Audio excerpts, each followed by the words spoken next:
जय श्री कृष्ण। जय श्री कृष्ण। भगत स्वरूप श्रोतागण दर्शन, ये आज 11वां अध्याय का अंतिम वीडियो। पिछले वीडियो में 9 श्लोकों में भगवान के विराट स्वरूप को देख करके अर्जुन को भय भी हुआ, विस्मय हुआ और नितांत ही दीन भाव से भयभीत होकर उन्होंने भगवान की प्रार्थना की। अब भगवान अर्जुन की प्रार्थना से प्रसन्न हो गए और बोले, हे अर्जुन, मैंने तुम्हारे पर अनुग्रह करके यह अपना विराट स्वरूप जो सभी का आदि कारण है, सीमा रहित है, ऐसे विशाल विराट स्वरूप का मैंने तुमको दर्शन कराया। और यह मेरा जो विराट स्वरूप है, किसी भी प्रकार की किसी प्रकार की भौतिक क्रियाओं, न तो वेदों के और यज्ञ के अध्ययन से संभव है, न दान से, तरह तरह की क्रियाओं से, न तो उग्र तप करके भी कोई भी व्यक्ति इसको नहीं देख सकता है। यह विराट स्वरूप का दर्शन मैंने सिर्फ तुमको कराया और यह मेरा विराट स्वरूप का दर्शन इस मृत्युलोक में किसी भी प्रकार की प्रक्रिया करके संभव नहीं है। ये तुम प्रथम इसके दृष्टा जो देख रहे हो ना, तुम ही हो। अब ये हुआ निर्लोके का करके, मतलब मनुष्य लोक में। क्यों?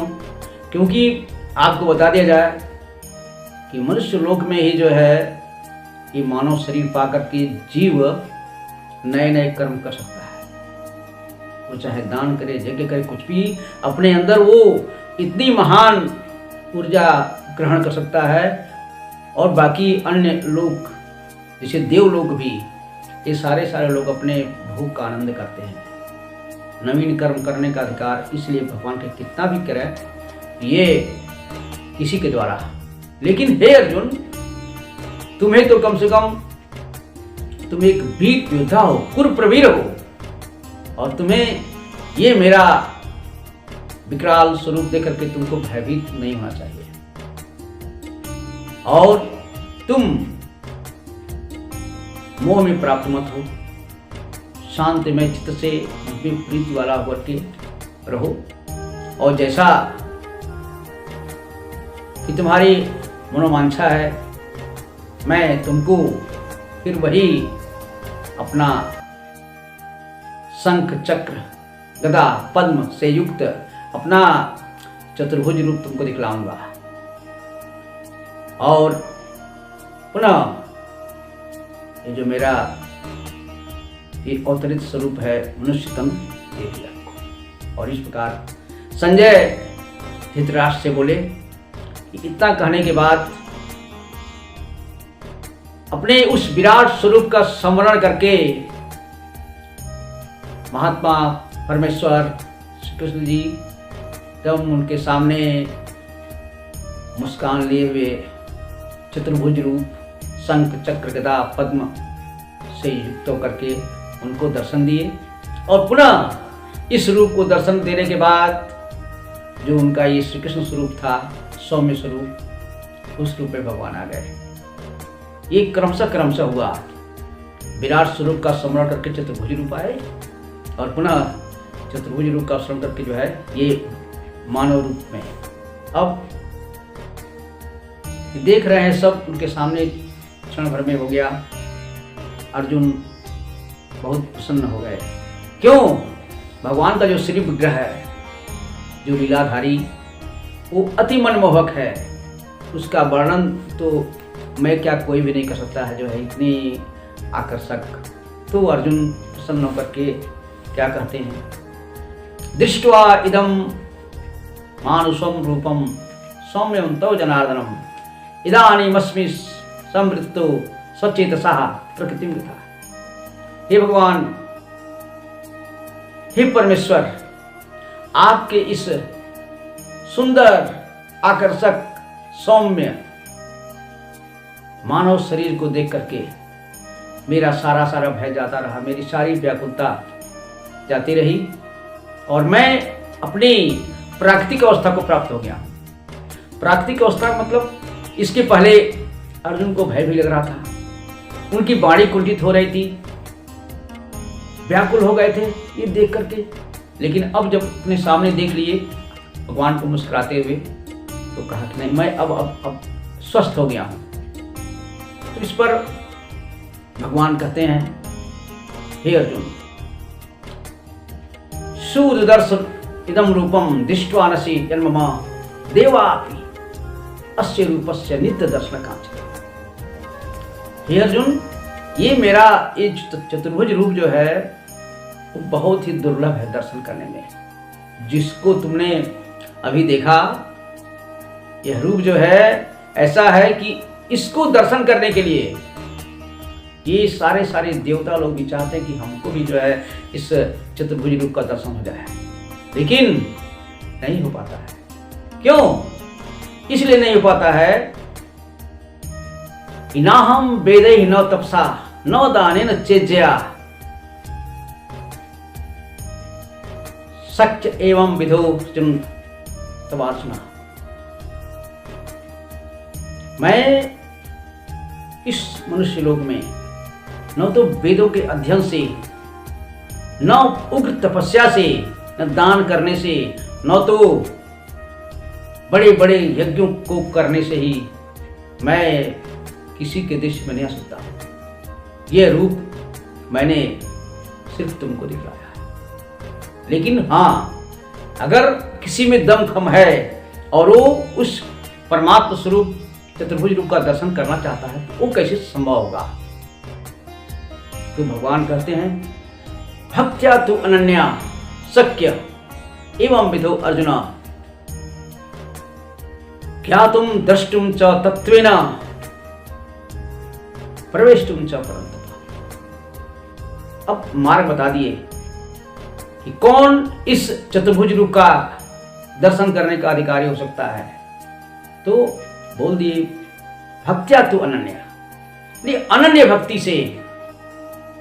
अब यहां पर सोचने वाली बात है कि अनन्य मतलब कि अन्य कोई दूसरा नहीं। जो व्यक्ति, जो भक्त भगवान को छोड़ करके किसी दूसरी चीज में उसका प्रीति मोहब्बत नहीं है, बस दिन रात उनके नाम, प्रभाव, गुण, कीर्तन वो करता रहता है, वो जो है इस रूप को देख सकता है। इसलिए भगवान कह दिए, मत कर्म कृत मत परमो मद भक्त संग वर्जितः निर्वैरः सर्वभूतेषु यह सब मामेति। ये कह करके इस सारी भक्ति का मार्ग का खुलासा भगवान ने कर दिया। इसमें बहुत ही गूढ़ बातें बता दिए। मत कर्म कृत, एक तरह से संसार के सभी मुक्ति चाहने वाले व्यक्तियों को, जो भगवत संबंधी कुछ ज्ञान प्राप्त करना चाहते हैं, समझना चाहते हैं, भगवान कहे कि जो कुछ भी तुम कर्म करते हो, सारे कर्मों को मेरे अर्पित करो। आपका यज्ञ करना, दान करना, पढ़ना, पढ़ाना और अपनी जीव को उपार्जन करने की जो कुछ भी काम करते हैं, वो सभी को मेरे अर्पण करो और मुझको ही अपना अनन्य आश्रय मानो। मेरे सिवा किसी दूसरे के बारे में मत, मेरा भक्त हो जाओ। एक भक्त कैसा होता है? जो अनन्य भक्त, वो केवल दिन रात कभी भी एक क्षण नहीं छोड़ता है, बस भगवान के ध्यान में, भगवान के कीर्तन में, उनकी गुण लीला, ये सारा उसको रहता है। बस राम ही राम, राम ही राम जो भी है, और उसको कहते हैं संग वर्जिता, उसको इस संसार की किसी भी अन्य वस्तु से प्रेम नहीं रहता है, कोई आसक्ति नहीं रहती है, चाहे वो खुद का अपने शरीर में उसकी कोई आसक्ति नहीं होती है, उसकी की स्त्रियों में आसक्ति नहीं है, अपने पुत्र में, अपने घर में, मान बड़ाई प्रतिष्ठा धन को, बस उसको क्या चाहिए, केवल भगवान चाहिए। ऐसा करने पर यह संभव है कि उसको हो सकता है। तो भगवान बता दिए निर्वैरः सर्वभूतेषु, ये जितने सारे प्राणी हैं उनमें वैर भाव नहीं होना चाहिए। यहां तक कि कोई जीव, कोई व्यक्ति आपका अनिष्ट भी करना चाहता है अगर है, उसके प्रति भी वैर नहीं होना चाहिए। क्यों? उस महान भक्त, उस ज्ञानी भक्त को ज्ञान हो गया है कि सब में जो है, हम में तुम में खटक कम में बसता है भगवान, कि हर जीव में वही भगवान तो हैं। भले ही उनके किसी भी क्रियाकलाप को वो स्वीकार क्यों, मेरे प्रति जो हो रहा है ना, ये भगवान कर रहे हैं, तो इसलिए वो जो है किसी भी प्राणी के प्रति उसके अंदर वैर भाव नहीं रहता है। और इस प्रकार से जो अपने जीवन का निर्वहन करता है, अपने जीवन के क्रियाकलापों को करता है, वो अवश्य ही मुझको प्राप्त हो जाता है। और इस प्रकार भगवान ने एक सच्चे भक्त का अनुमोदन कर दिया, जो 4 गुण बताए। अनन्य भक्ति सबसे आवश्यक है, और इसलिए आज 11वां अध्याय का अंतिम वीडियो, और अनन्य भक्ति के बारे में ही अब अगला अध्याय 12वां भक्ति योग, और आज का वीडियो इस समापन होता है।